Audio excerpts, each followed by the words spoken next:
안녕하십니까. 매일 아침 조간신문의 주요 기사를 딱 덮으로서 해석해드리는 조간딱볼 5월 24일 수요일에 인사드립니다. 전직 대통령 문재인 뭐니 해도 민주당의 최대 주주입니다. 이재명 대표는 일종의 바지 사장이다 이렇게도 부를 수가 있습니다. 만약에 본인이 이 정권을 잡았으면 본인이 대주주가 됐겠지만 정권 재집권에 실패한 만큼 이재명은 여전히 바지 사장 이렇게 역학구도상 보면은 그렇습니다. 진보 좌파 진영의 역학구도상 이재명은 별로 뿌리가 없죠. 자, 그런데 그 문재인 대주주라고 할 수 있는 문재인 전 대통령이 바지 사장 이재명에게 이제 그만 내려오라 최후 통첩을 보냈습니다. 사실상 최후 통첩입니다. 이 기사가 조간신문에 크게 다루지는 않았지만은 제가 볼 때는 이 문제가 이제 바지 사장 이재명을 끌어내리기 위한 대주주 문재인의 시도가 행동이 시작됐다. 그렇게 저는 보고 있습니다. 자, 비우스앤뉴스 인터넷 언론이죠. 비우스앤뉴스 기사를 먼저 소개를 드리겠습니다. 문재인 복심 윤건영 이재명 혁신위에 권한을 위임하라. 혁신위를 꼭두각시 만드는 순간 총선은 해보나 마나다. 자, 총선에 이기기 위해서는 무조건 이재명은 내려와야 된다. 그것을 문재인의 복심 윤건영 전 청와대 국정상황실장이죠. 윤건영이 이야기를 했습니다. 문재인 전 대통령 퇴임 후에 사실상의 대변인 역할을 해온 항상 양산에 있는 문재인의 이 생각 같은 것을 대신 언론에 전달을 했죠. 국정상황실장을 지낸 핵심 측근입니다. 복심이라고 불리는. 그래서 사실상의 퇴임 후 대변인 역할을 해온 친문 핵심 윤건영이 어제 밤에 페이스북에 글을 올렸는데 내년 총선은 혁신에 달려있다. 혁신이라는 것을 지금 명분으로 내세웠습니다. 그리고 제일 중요한 것은 혁신위의 권한이다. 이렇게 이야기합니다. 혁신위의 권한이 중요하다. 전권을 가질 수 있어야 한다. 전권을 가질 수 있어야 한다. 자, 정권을 가지면은 당대표는 필요가 없는 것이죠. 이렇게 이야기합니다. 혁신위는 눈치를 보지 않고 경계 없이 모든 것에 관여할 수 있어야만 한다. 당 지도부를 뛰어넘는다는 거죠. 당 지도부를 비롯한 국회의원 모두가 현재의 기득권을 내려놓아야 가능한 일이다. 이재명이 물러나야지. 그리고 또 친명계, 당내의 친명계가 없어져야지 가능하다. 이 이야기입니다. 그래서 혁신위를 꼭두각시로 만드는 순간 다음 총선은 해보나 마나 패배다. 혁신이라는 걸 만들어 놓고 이재명 지도부가 꼭두각시처럼 그렇게 혁신위를 다뤄서는 총선은 패배다. 그래서 총선을 이기기 위해서는 혁신위에 정권을 쥐어야 되고 그러려면은 이재명이 먼저 물러나야 된다. 이 이야기입니다. 자, 혁신위원장 조건에 대해서도 윤건영이 이야기합니다. 혁신위원장도 그럴 수 있는 사람이 되어야 한다.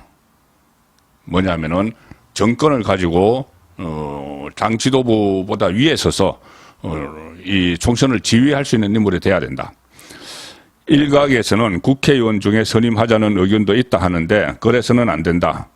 지금은 여의도의 시각, 국회의원들의 눈높이가 아니라 국민 눈높이에서 봐야 할 때이기 때문에 국회의원으로는 안 된다. 이 이야기입니다. 그리고 온정주의와는 과감하게 결별할 수 있는 사람이 필요하다. 엄정한 외부의 시각만이 민주당 변화와 혁신의 동력이 될 수 있다. 이렇게 이야기했는데 이 이야기는 지금 현재 있는 국회의원들 친명 이쪽이 아니고 뭔가 문재인 정부 때 역할을 했던 이 문재인 정권에서 역할을 했던 인물 중에 한 명을 투입을 하려고 하는 그런 상황으로 지금 볼 수가 있습니다. 현재 정치권에 몸담고 있지 않지만 문재인 정권에서 청와대에서 활동을 했거나 그런 사람을 지금 염두에 두고 이야기를 하는 것이죠. 그리고 이 윤건영은 문재인 정권 때 청와대 국정기획상황실장을 지냈습니다. 그리고 세 차례 남북 정상회담에 깊게 관여하고 문재인 퇴임 후에는 사실상 대변인 역할을 해왔다. 그래서 문재인의 복심으로 불리는 의원인데 그래서 윤건영의 발언은 단순히 개인 발언이 아니라 친문 진영, 더 나아가서는 문재인을 요즘까지 대변하는 게 아니냐는 관측을 낳고 있다. 그래서 제가 문재인이 이재명에게 물러나라, 사실상 최후 통첩을 보냈다, 이렇게 제가 해석을 해드리고 있습니다. 자, 그래서 앞으로 취임 후 뭐 돈봉투 살포, 본인의 사법 리스크 외에도 돈봉투 살포, 최근에 이 김남국 점점 대선 자금으로 번지고 있는 대선 자금 그 세탁 의혹, 돈 세탁 의혹으로 번지고 있는 김남국 코인 사태, 이런 채무 최대 위기에 봉착한 이재명이 어떻게 대응할지에 이 향후 민주당의 향배가 결정될 전망이다. 그래서 일각에선 정가에 나들고 있는 이재명 6월 위기설, 6월의 위기를 맞는다, 6월 위기설이 급부상하는 것으로 지금 해석된다.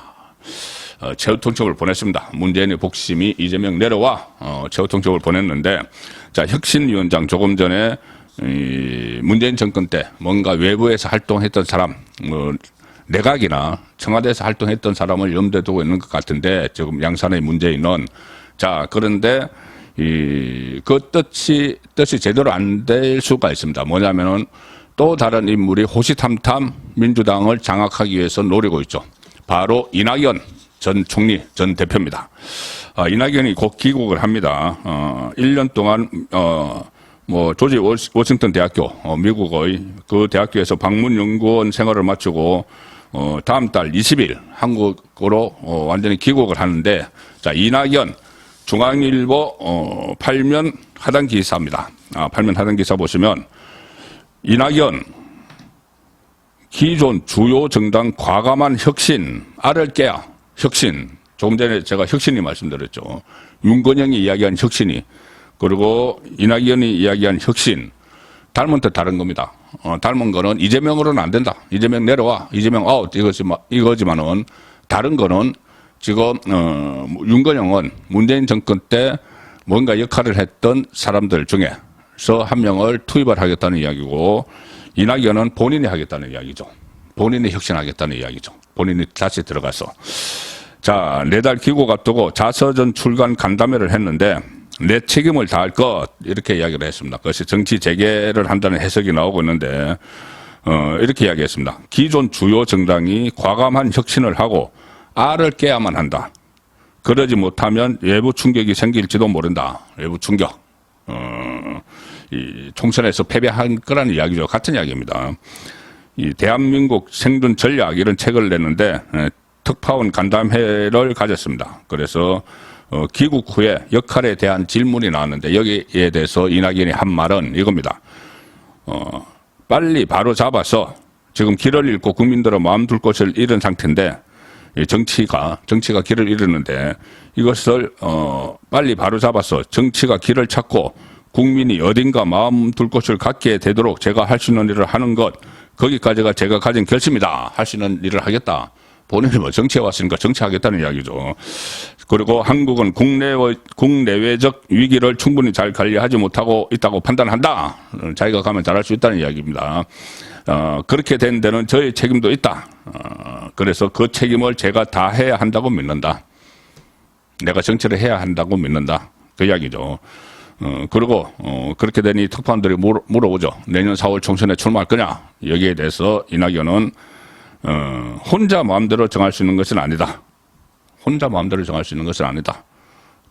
내가 한국에 가면은 친 이낙연계, 지금 뭐 민주당 원내대표도 친 이낙연계 박강원입니다. 그런 사람들이 자, 출마를 해 주십시오. 민주당을 구해야 됩니다. 이렇게 이야기할 거다. 그러면은 마지못해 내가 출마할 거다. 그런 이야기로 읽히는 거죠.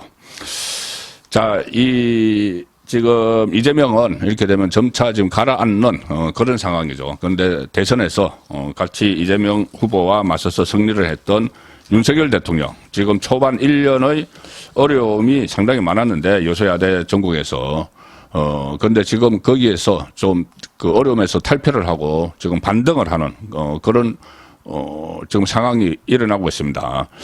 이 활기를 띠고 있는데, 최근에 윤석열 대통령 지지율이 40%대에 안착을 하는 그런 모습입니다. 40%대. 득표율, 대선의 득표율 수준으로 지금 점점 다가가는, 그러면은 국정 운영에 탄력이 생기는 거죠. 오늘 유시스가 국민리서치그룹 에이스 리서치와 조사한 결과에서도 여론조사 국정운영 지지율 조사에서도 42.2%가 나왔습니다. 42.2%. 계속 최근에 40%대 지지율이 나오고 있는데 이것은 상당히 고무적인 일이죠. 계속 올라갈 수가 있는 상황입니다. 이제 윤석열 대통령이 국정운영에 탄력을 받았다. 이런 평가가 나오는데 심지어 무려 77%를 기록한 개청이 있습니다. 지지율, 윤석열 대통령 국정운영 지지율 77% 기록한 개청. 자, 어디냐? 머니투데이 기사를 소개해 드리겠습니다. 머니투데이 기사 보시면, 윤 대통령 77% 이게 진정한 지지율이다. 그래서 기업인들은 박수를 보냈다. 왜? 윤 대통령이 이야기한 겁니다. 윤 대통령이 뭐라고 했냐면은 77% 이게 진정한 지지율이구나. 이런 이야기를 했습니다. 어제 저녁에 이 용산 대통령실 거기서 잔디마당에서 개최가 됐죠. 제34회 대한민국 중소기업인 대회 여기에 참석을 했는데 이 윤석열 대통령은 정부 정책에 대한 기업인들의 평가에 감사한다 이런 그 격려사를 하는 도중에 이런 이야기를 했습니다. 윤석열 대통령이 김기문 중소기업 중앙회 회장께서 우리 정부의 중소기업 정책을 긍정적으로 평가하는 기업인들이 77%라고 하는 말을 듣고 아 이게 진정한 지지율이구나 생각했다. 감사하다. 더 열심히 잘하겠다 해서 참석자들의 박수를 받았는데 김기문 중소기업 중앙회 회장이 한 말은 뭐냐면은 최근에 중소기업 중앙회가 중소기업 303개사 303개 그 중소기업을 대상으로 실시한 윤석열 정부 정책 만족도 경제정책 중소기업 정책 만족도 조사 결과가 보면은 해당 조사에서 응답 기업들 10곳 중에 8곳에 해당하는 77.6%가 정책에 만족한다. 이 반응을 보였다는 겁니다. 그래서 77% 이게 진정한 지지율이다. 이게 윤석열 대통령이 어제 한 말이죠. 자, 그래서 지금 최근에 보면은 정치 분야 또 외교 분야에서는 지금 민주당이 설치한 악의적 프레임에 여전히 완전히 탈피하지 못한 그런 모습을 보이고 있는데 이 경제 분야 그리고 대북 문제 외교 대북 문제 이쪽에서는 특히 경제 분야에서는 자유시장주의를 실천을 하고 있고 그것을 현장의 중소기업인들이 제대로 평가를 하고 있다. 자, 이렇게 보시면 될 것 같습니다. 그리고 이 외교 분야 민주당은 계속 악의적 프레임을 씌우지만은 특히 한미 동맹 이 문제에 대해서는 확고한 지금 결과물들이 나오고 있습니다. 자, 동아일보 오늘 일면 톱 기사인데 단독으로 보도한 기사입니다. 동아일보 일면 톱 기사. 외교 분야의 성과를 보여줍니다. 이 대통령실 백악관 워싱턴에서 첫 핵우산 공동훈련을 했다.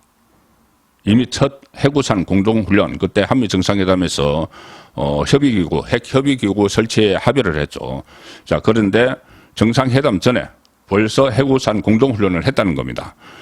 지난달에 한미 정상회담 전에 실시가 됐다. 대통령 국방비서관이 대표로 참여를 했고 북한의 핵 공격을 가정한 단계별 대응 연습을 했다. 워싱턴 선언에 명시된 TTS는 범정부 차원의 핵우산 운용 시뮬레이션 훈련이죠. TTS를 실제로 가동을 했다. 그래서 기존 군 당국 간에도 TTX 훈련이 있었는데 그것보다 더 격을 높였다. 자, 대통령실과 미국 백악관이 범정부 차원의 핵우산 운용 시뮬레이션 TTS 훈련을 지난달 4월이죠. 한미 정상회담 전에 실시한 것으로 알려졌다. 북한의 단계별 핵 도발 시나리오를 가정한 핵우산 대응 훈련을 한미 군 당국 간이 아닌 양국 최상위 조직이 주도해 진행한 건 이번이 처음이다. 대통령실과 백악관이 했다는 이야기죠. 자, 이런 그 성과들이 지금 나오고 있습니다. 오늘 조선일보 톱 기사는 상당히 충격적입니다. 조선일보 톱. 어제 제가 조간 딱풀 시간에 전해드렸는데 이 강제징용 피해자를 돕는다는 시민사회단체가 있는데 그쪽에서 11년 전에 만약에 강제징용 피해자들이 어떤 형태로든 그 배상금을 받게 되면은 우리에게 20%를 달라. 이것을 약정서를 써서 각서를 받았다.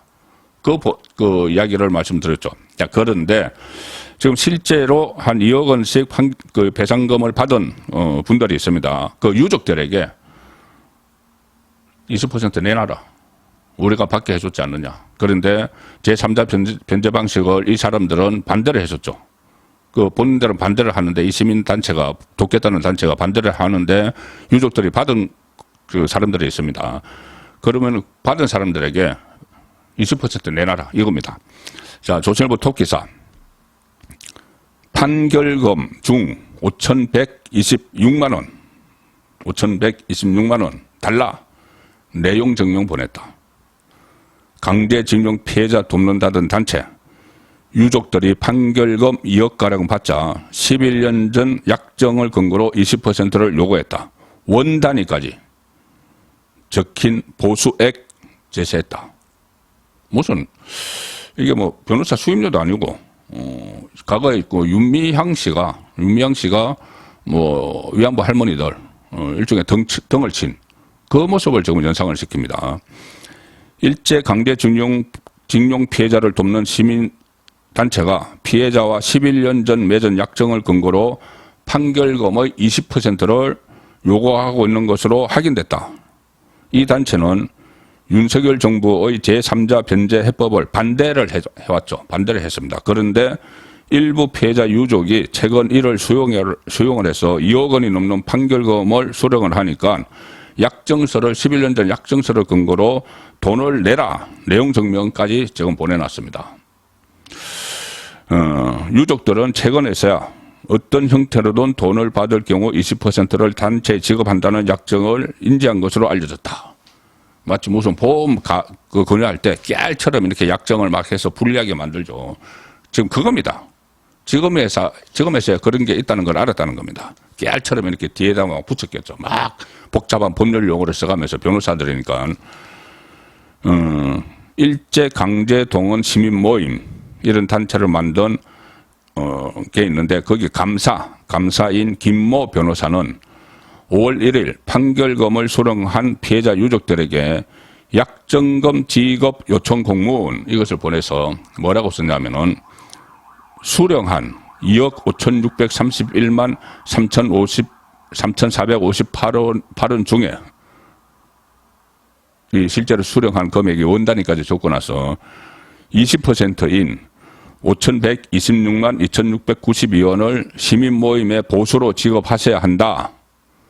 많은 협조를 부탁드린다. 자, 안 하면은 법적으로 가겠다는 협박입니다. 감사라는 이 김 변호사는 민변의 강주 전남 지부 출신이고,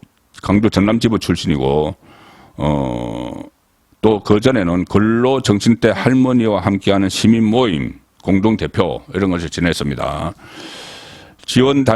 이 단체가 직업을 요구하며 근거로 내세운 건 2012년 10월 미쓰비시 중공업 징용피해자 5명과 맺은 약정인데 당시 약정서를 보면은 이 사건과 관련해 손해배상금, 위자료, 합의금 등 그 명칭을 불문하고 어떻게 됐든지 간에 돈을 받으면은 실제 지급받은 돈 중 20%를 모임에 교부한다 이렇게 약정을 해놨습니다. 그리고 약정서 원본과 함께 1인당 지급해야 할 구체적인 금액이 원 단위까지 기재된 상속인별 지급 보수액 이 서류를 첨부를 했습니다. 이 내용 증명에. 그리고 마지막에 어떻게 썼냐면은 선생님들은 금원 이 수령 권한과 더불어 그 돈을 수령할 수 있는 권한과 더불어 어르신이 약정한 내용을 이행할 의무도 상속하셨다. 유족들에게 그렇게 이야기합니다. 유족들이 지금 이거 20% 몰랐다는 이야기죠. 약정에 따라 지급하셔야 한다. 참 어떻게 보면은 무도하죠. 지금 약정을 체결한 피해자 5명 중에 3명이 세상을 떴는데 3명 중 2명의 유족들이 정부 해법에 찬성을 해서 제3자 변제 방식으로 지난달에 2억 원이 넘는 판결금을 수령을 했습니다. 그중에서 20% 내놔라 내용 증명을 보냈다는 겁니다. 자, 이어지는 조선일보 3면 기사입니다. 위안부 지원금 챙기고 위원회, 과거사 위원회 요직 차지하고 비즈니스가 된 과거사. 그건 돈벌이 수단입니다. 이 피해 치유 명분 뒤엔 돈 그리고 일자리 자기가 조사하고 돈벌이 수단으로 과거사 위원회 소속 민변 변호사 2명은 조사 사건 변호 맡아서 수십억 수임료 받아가고 진실하해위원회는 18년 넘게 운영 중이고 5.18 관련 유해 발굴 연구진 다수가 비전문가들이 밥벌이 수단으로 앉아 있습니다. 여기에 시민단체, 좌파 언론 출신들도 포함되어 있습니다. 지금 윤석열 대통령의 지지율이 회복을 하고 탄력을 받는 것은 이 문재인 정권 5년 동안 이뤄진 그리고 그 전에 좌파 진영에서 자행된 일종의 불공정, 반칙, 특권, 그들만의 특권 이런 것들을 비정상을 정상화하는 과정에서 평가를 받기 때문에 지지율이 반등이 되고 있다고 저는 생각을 합니다. 자, 이런 상황이면은 지금 이런 문제들, 비즈니스가 돼버린 과거사를 바로잡는다 하면서 그것을 본인의 생계수단으로, 생업으로 아예 삼아버리는 이런 문제도 바로잡아야 될 것 같습니다. 5월 24일 보내드린 조간딱풀이었습니다.